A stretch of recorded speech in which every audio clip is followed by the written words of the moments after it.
Hi everyone, welcome to another Wine Steward video of the week. It is July 7th, 2022. I'm Jim and Dawn is over there in the kitchen getting the cheese display ready, and we're the two early arrivers today on a day when we'll have plenty of great Wine Steward staff coming in to take care of all of your wine needs, wine and cheese and food needs, and also get ready for our wine bar activity, which begins in earnest this evening, because every Thursday we publish a brand new wine bar menu, and that's why I got here at 6 and got going on that. So now that that's completed, we can do a video that tells you something about that, but there's more to tell you. So let's first explain what's going on in the background. I thought, well, I'm going to come in early. Why don't I rev up the oven? And having made some beautiful dough yesterday, I baked 4 loaves of bread this morning. We can only fit 3 in the screen, but this is something I do normally for a Wine Steward event. So we can't officially sell this stuff. We don't have the appropriate kitchen for it, but we can give it away. We can be grateful. We can say thank you for doing what you do here. Thank you for coming to our events, and so on. And from what I've heard, being grateful is not illegal yet. So we are grateful by throwing this bread everywhere. And this weekend, maybe if you visit the wine bar, you'll get to be in on a little experiment Kathy and I are about to embark on with an attempt at a somewhat of a croque monsieur or croque madame. I kind of mix them up, but this would be an idea. The use of this bread along with a little bit of speck, that's smoked ham from Italy and Germany and so on. So let's just say it's European. Some Gruyere cheese, perhaps some nice French Dijon mustard, and to make a little grilled cheese sandwich for you to go along with what? How about a glass of Domaine de Plus de Vie? We'll get to that in a minute. At any rate, I do the bread with regularity to keep my dough mojo up. If I skip a week, I feel like things might not rise next week, and we always want things to rise, don't we? So this is just practice, or it may be meaningful even to you visitors to the wine bar this weekend. In the meantime, we'll keep it as part of the beautiful background, but put something in the foreground right now. And what should it be? What should we talk up first? There are several things we want to tell you about. Let's say this. Did you know that next Tuesday night, July the 12th, we are doing an event that focuses on the beautiful wines of Bodegas Muga. Bodegas Muga, or Muga for short, is one of the best wineries, one of the most famous wineries in Rioja, Spain. So Rioja is the location, Bodegas Muga is the producer, and if you go to a great restaurant anywhere in Spain, you are bound to see a Muga product on that wine list there, because they are so reliably good. They're fantastic at red wine, and what people have grown to learn is that their rosés are delicious too. I said rosés, plural. And they even make beautiful cava in Rioja, which is unusual, but it is done, and they do it really, really well. Bodegas Muga will be the highlight of next Tuesday night's event, but there will be lots of highlights. Whereas we are bringing in 8 different Muga wines, including 3 that are not even yet available. They are coming in this fall, but they have flown over samples of some of the Bodegas Muga's most important wines: Torre Muga, Prado Enea, and Arro. Those are like whoppers, and they're like nobody else in the Bay Area will really actually be able to attend an event and taste those wines. They'll be offered to those in the know, and like as a pre-arrival thing to people on a list. But you, if you attend, will actually get to try these wines before making a commitment. They're kind of expensive, so why not taste and then decide? But I think you'll be convinced. What I'm saying is you have a fantastic opportunity to come and taste 8 great Muga wines, 4 other Spanish wines besides, because the presenter Felipe visited the other day and helped us choose 4 other wines to make this a 12 wine event, might even be 13. And what you've been waiting for, if you've been hanging around the Wine Steward long enough, is the next time that Eric Edgar will make his paella.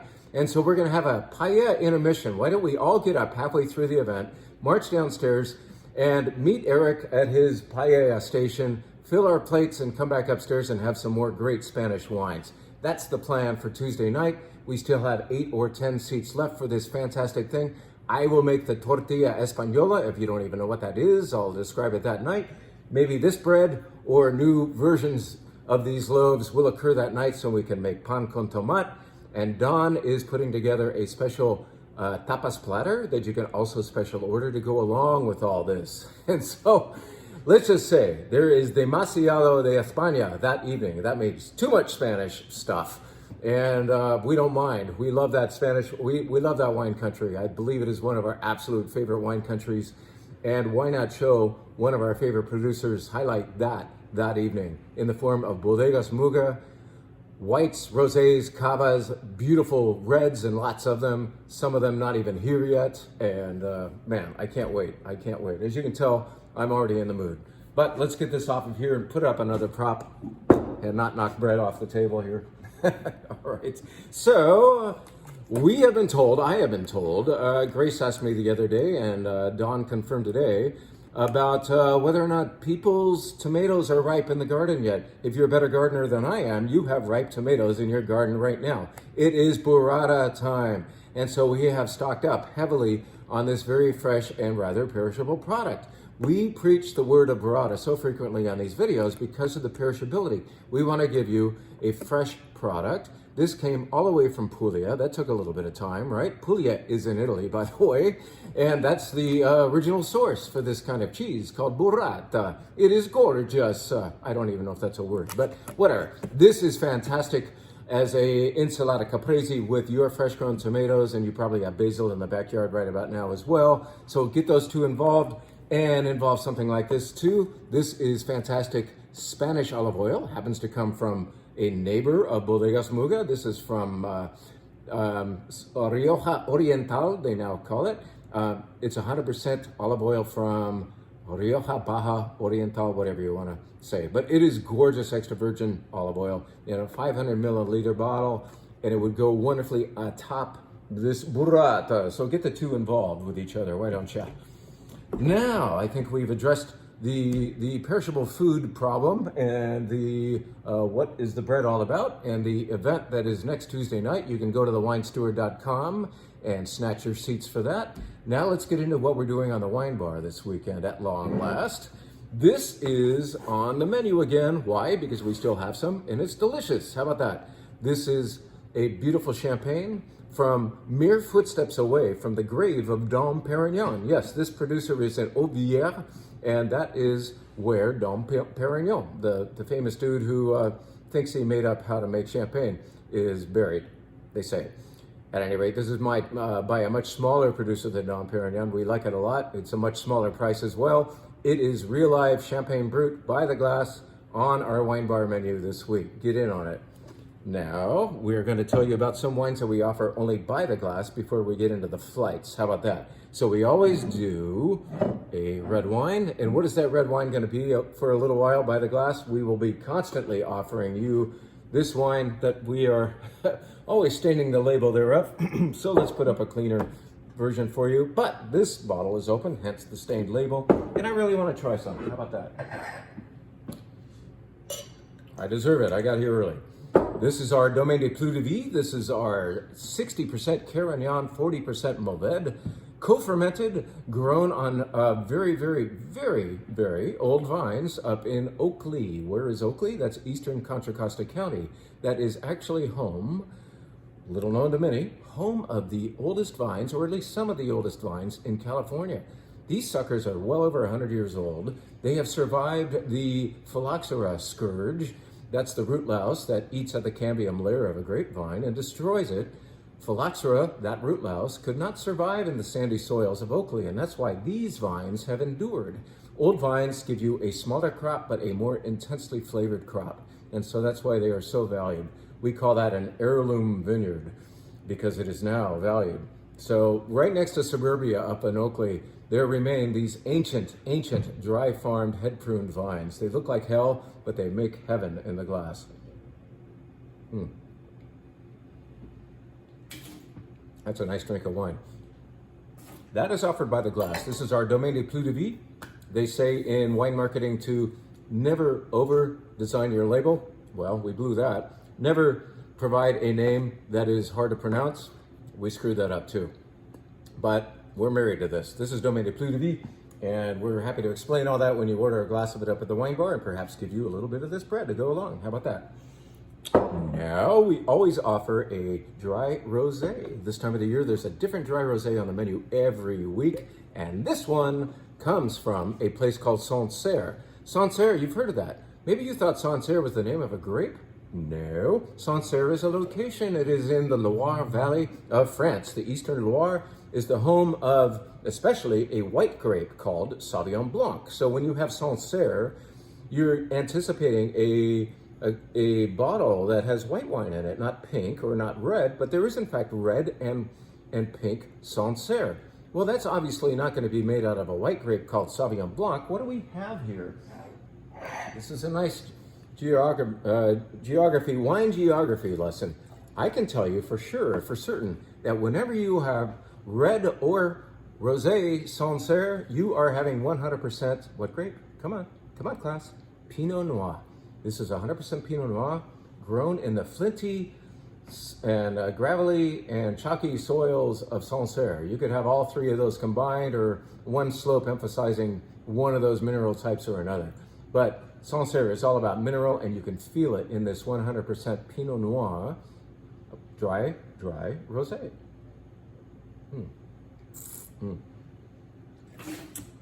It's nervy. It's almost steely. It's pristine. Nice. I want some burrata right now. That would be nice with this Sancerre rosé, wouldn't it? So this is by Reverdy. If you look up close, can you see that? I don't know if it's focusing, but Reverdy is a popular last name, family name in Sancerre. In fact, I've stood at a street corner and seen street signs pointing to different wineries where they all are owned by different Reverdys in the region. Reverdy, this Reverdy, that. This is Jean and Marie Reverdy, I believe, making this beauty in Sancerre. So have some Sancerre rosé. We've carried that before, but the new vintage is here. You want a 2021, a nice fresh rosé? You got it right there. Let's get into this white flight now. Both of the flights are like kind of grab bag or let's wander, you know. In fact, we're kind of anti-thematic this time around. I went downstairs and thought, you know, what came in lately and what can we show you that you haven't had lately or haven't had before? So that was the excuse for both of the red and white flights. Things you haven't had lately, but also work seasonally. This is especially seasonal. This is 100% Verdejo from Rueda, Spain. Rueda is a region just about an hour north, our rental car drive north of Madrid. And its specialty, the specialty of that little region, is this Verdejo grape. Verdejo. Remember, the J is pronounced like an H. Verdejo. All right? As I spill it everywhere. This is going to be bright and clean. And whereas some producers are now trying to sex up this wine and make a culty version thereof, I really like it when they've done nothing to it other than quickly press it off and put that juice in a stainless steel tank and ferment it at a low, a cooler temperature, just to preserve that beautiful, pristine fruit. What you end up with is something zingy and vibrant, and it is the perfect by-the-glass wine in Madrid in the summertime. And in fact, when you wander up and down the streets of Madrid, right in the middle of the city where all the tapas joints are, you will see sandwich signs outside which declare all the different tapas that those people, that particular restaurant is producing, as well as how much their glass of Verdejo costs, which is normally €3. That's about it. And I gotta swallow that one. It is a heat beater. It is a wonderful solution to either Livermore Valley or Madrid summertime heat. Don, are you able to get that? Thank you. Backdoor delivery, first delivery of the day. Can't wait to see what it is. All right, so we go to Spain first for Verdejo. Why don't we stay in Spain and have what I consider to be one of the most intellectual, thoughtful, brainy, smart, and delicious, don't get too scared by all those other words, chacolinas we've ever had. In fact, I've just written a shelf talker for it. What is a shelf talker? This is what I write and hang under certain wines that I am particularly convicted about. So this, I said, isn't your abuela's chacolina, as if grandma used to drink chacolina. My grandmother never heard of it. The point is, I'm being silly, and yet abuela, a Spanish grandmother might have had chacolina, and that would have been a clean, lean, low alcohol, and very fizzy drink. This is not fizzy. It is low alcohol-ish, and it is made of Andaribizuri, so it is the same grape. This is grown and made up in Basque country, so far northern Spain. It is Basque white wine. You can say it's Spanish, but you would be more site-specifically appropriate by calling it Basque. And like I said, it is the unfizzed up version. It is fermented and aged entirely in clay tinajas. Tinajas are really, really big egg-shaped, kind of like before the concrete egg came along, they already had these tinajas in Spain. So that's what this wine happens in. This is thought-provoking and delicious. It's both. I think a wine can be both. A wine should be both. It's one of the best chocolis we've ever carried. You can say chocoli or chocolina. I think the names are virtually interchangeable. It's kind of fun. T and X and K, that doesn't happen much in the Spanish language, but we're in Basque country. They've got a language all their own, right? Okay, so that's wine number 2. How about a little bit of safety after all that? Well, let's wander home. Let's wander back to the United States, to the Sonoma County area for Head High Chardonnay. Just to give you a little safety valve here, this is a wine called Chardonnay. We've all heard about that. It's not intellectual.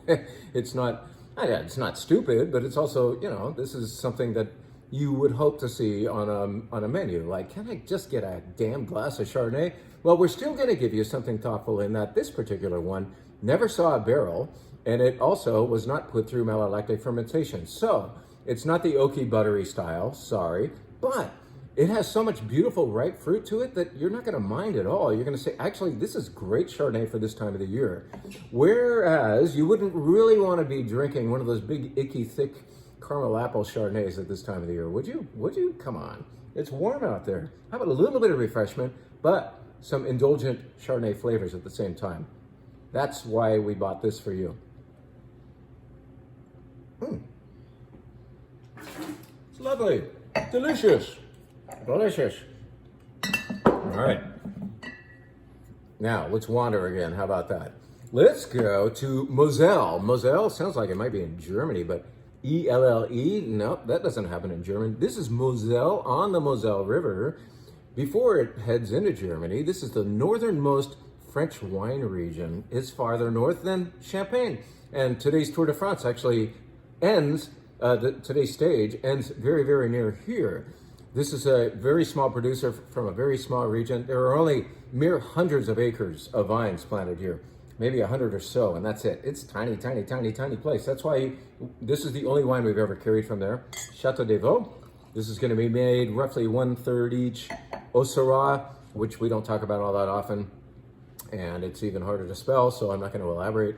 Müller-Thurgau, that's another scary sounding thing. And then there's some Riesling and some Gewürz and so on. All of this adds up to, along with the bottle shape, something that you would anticipate as being sweet, or at least off dry. This is in fact bone dry and is meant to just go very, very well with summer heat. You know, just cool it down and have it on the patio. And I think actually charcuterie would do very nicely with it. Salads, seafood.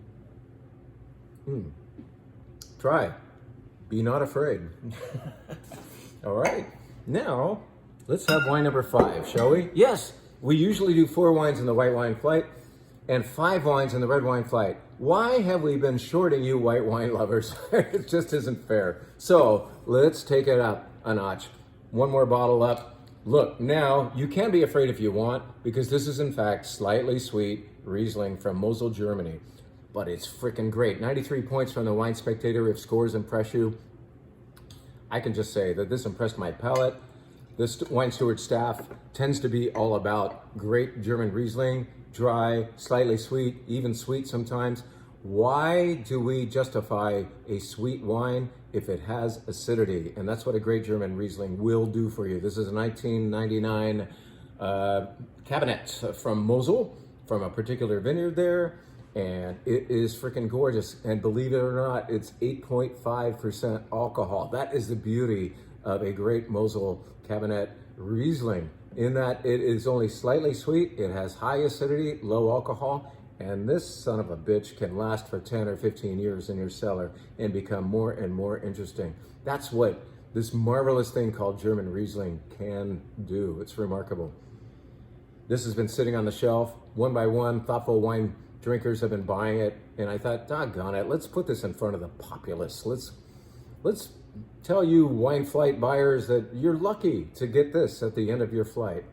I'm lucky to have it this morning. Do you feel lucky? Do you, punk? All right, we have a red flight. The red flight, as mentioned before, is just grab bag or wandering or let's do this and that. Let's go to Italy first. Let's go to a wine we just brought in. Actually, that's kind of the theme, wines that are fairly new for the store. So this is Mongrana. That's a nickname for a wine from Maremma, which is on the Tuscany coast, out there on the west side of Italy. The Tyrrhenian Sea is there, right? Isn't that the Tyrrhenian, I think? At any rate, this is made by a producer called Cerchiabella, and Cerchiabella has made a 50% Sangiovese, and because we're out in Super Tuscan land, they are going to add some Bordeaux varieties to the wine. So 50% Sangiovese is joined by 25% each Merlot and Cabernet Sauvignon to make a wine that is not all that expensive, and it is not all that dark. In fact, it's what I call a red wine. Of course, red wines, that's a general term, but I think of some wines as being purple in flavor and darker intensity, and red wines being more medium-bodied, higher in acidity and fragrant. This is cheerily cherried, I said on the wine bar menu. Cheerily cherried. It's bright. It's beautiful. That is why it's the first wine on the sequence of the 5 reds.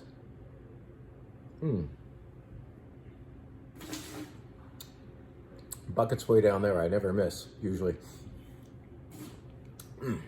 Tasty, zesty. Want some food with that, don't I? Yes, it's Italian, of course. Now, let's come home. Let's come back to this brand called Head High, which we didn't say before, but whether or not they want you to know it, this is the product of the Three Sticks people. Maybe you're not familiar with that brand, but that's a higher end brand of Pinot Noir and Chardonnay. These are the folks that own Gap's Crown Vineyard, which is, if you've been following Costa Brown over the years, you're familiar with that vineyard name. A lot of people vie to obtain a little bit of Gap's Crown Pinot Noir tonnage or Chardonnay every year. It's up in the Petaluma Gap, Gap's Crown Vineyard. So these folks own it. And knowing that you can only make and sell so much high-end Pinot Noir and Chardonnay, they have this other brand called Head High. A separate winemaker for it and so on, but it is their stuff. They're kind of quiet about that. Now, I know I'm putting this in a Bordeaux glass, but I tried it earlier and it does work.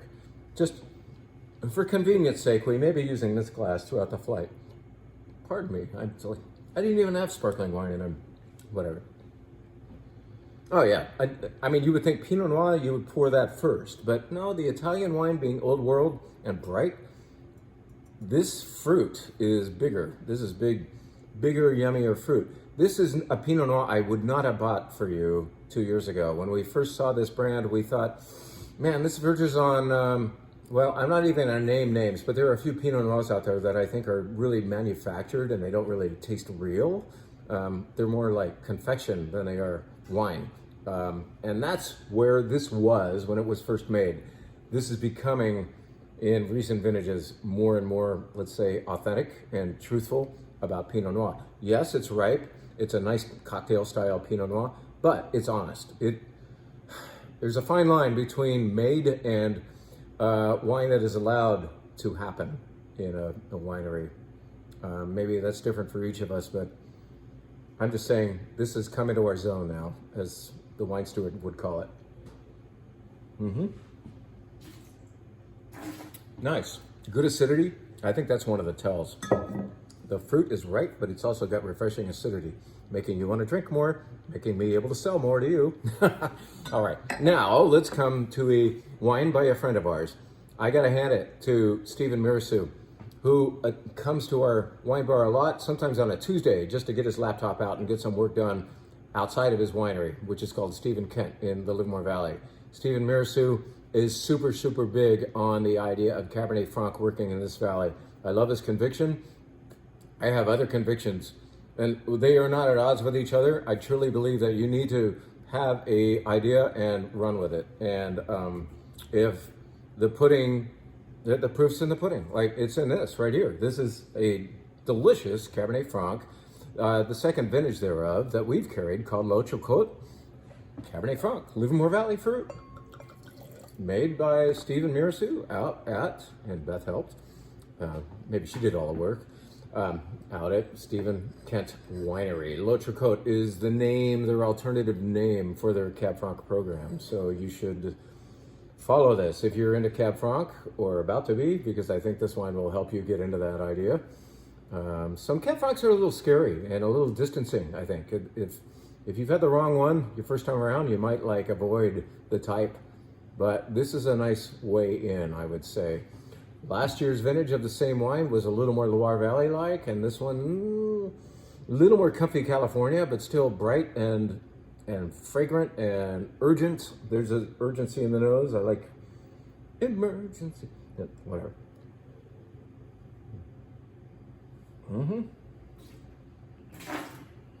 I would like to drink a glass of that. You can at Range Life Restaurant, by the way. It's on their list too. So we're in good company. I like it when other quality purveyors of great wine and food kind of like echo us with the same placements. So it's a good thing. It's not competition at all. Okay, the wine after Stephen's fantastic Lo Chocolat comes this wine, which we are doing because A, it is really good wine, and B, we want to remember a guy named Jonathan Waters who passed away about maybe 4 weeks ago now. It was very sudden news for the wine industry. Maybe you guys have never heard of a guy named Jonathan Waters, but he was involved for decades, not years, but for decades with Chez Panisse as maitre d', as a wine director, a true wine lover, a true coach, and almost poet per wine. He was not the kind of person who, as they tend to be nowadays, is pursuing a certification. He never needed that. He was just always very authentic about his love of wine and choosing things for the wine list at Chez Panisse that were honestly good. And one might think that at Chez Panisse, all you're going to see are wines from Provence or the Old World in general, like great Barolo, great Bandol, of course, a la the connection with Kermit Lynch. But what has been true for very, very long is a wine by the glass offered from green and red from none other than the Livermore, well, maybe we should do that for them sometime, Napa Valley. This is by Green and Red. That's the name of the winery. The name of the winery alludes to the soil types there. So there's some schist and some clay, and I believe one is green and one is red. And they just decided to emphasize the fact that the wine comes from a location. And for we in the wine business, I think it's safe to say that everybody who's really into wine is most fascinated by where it's from, not even necessarily what it's made of, but first location. Location first, then what's the grape, and maybe who was the wine shepherd, who had their hands on it and perhaps tried their best to keep their hands off of it to allow place and grape to be the focus of the wine. So Green and Red does that, has done it for not years but decades, just like Jonathan Waters did not years but decades at Chez Panisse. He had this wine there on the list, and here's to you, rest in peace. I got to meet him only a few times, and I can say that this was a soft-spoken and yet very adventurous, surprising person who spoke poetically for wine, and just I would say that he would be a hero for me. I would like to be more authentic to you about how good a wine is rather than making shit up. And Jonathan would be one motivation for that, one inspiration for that, I should say. Green and Red Zin, a great wine that does not try to overachieve as so many Zins do. It is about place with good conservative amount of flavor. Yes, some French oak, some American oak, only 20% new barrels.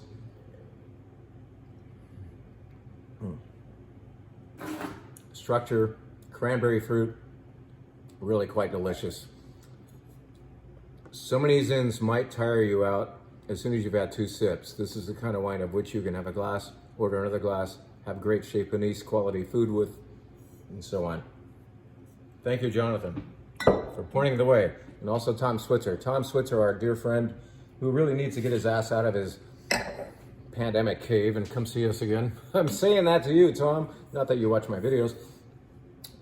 Tom has been selling us and preaching the word of green and red to us for something like 22 years. That's how long we've been around, and he's been around that long too. Just missed the dude. All right, the final wine of the flight. We are digressing. We are running out of time, and we got to get this done. Because this is sitting down there, because it's not cheap, because it's not well known, I have to tell you about it by putting it on the wine bar and losing a little money. This is 95-point wine that costs something in the mid-50s per bottle, and I'm just going to put it on the flight and lose money so that you get to try it, among others. This is Syrah and Grenache with 2% Viognier added from Walla Walla Valley, Washington State. It's made by The Walls. The Walls is the winery. Todd Alexander is the producer. He used to make wine for Bryant Family and Plump Jack and so on, and then went north and has his own project up there, and he also does wine for these guys, The Walls. They make gorgeous stuff up there. Elegant, super elegant. Syrah, Grenache, pinch of Viognier from River Rock Vineyard, which ironically is right over the border into Oregon. So part of the Walla Walla Valley appellation actually encroaches on I hope I said Oregon or not Livermore, because I've got that on the brain. But this is just almost Washington, Oregon wine, eastern side of those two states. I think I opened it for me. Don't forget the Bodegas Muga event. Don't forget the fact that we have a lot of burrata hanging around. Don't forget that you might get somehow some of this delicious bread if you come in this weekend. I don't know how it's going to happen, but we'll find out a way to get you a slice of this. Maybe a little olive oil. And maybe we'll even have our ducks in a row and create that little croque monsieur or croque madame or whatever I'm forgetting, so that you get the fully planned program. How about this? Order a glass of our Plus de Vie house wine and you will get a snack, including this bread. That's a deal. Is that a deal? That's a deal. While the bread lasts, while supplies last. Thank you very much, you guys. Have a fantastic weekend. Come see us. Sign up for that Muga event. Eric's Paella will be very, very lonely without you. Que tengo un día bueno. Adiós.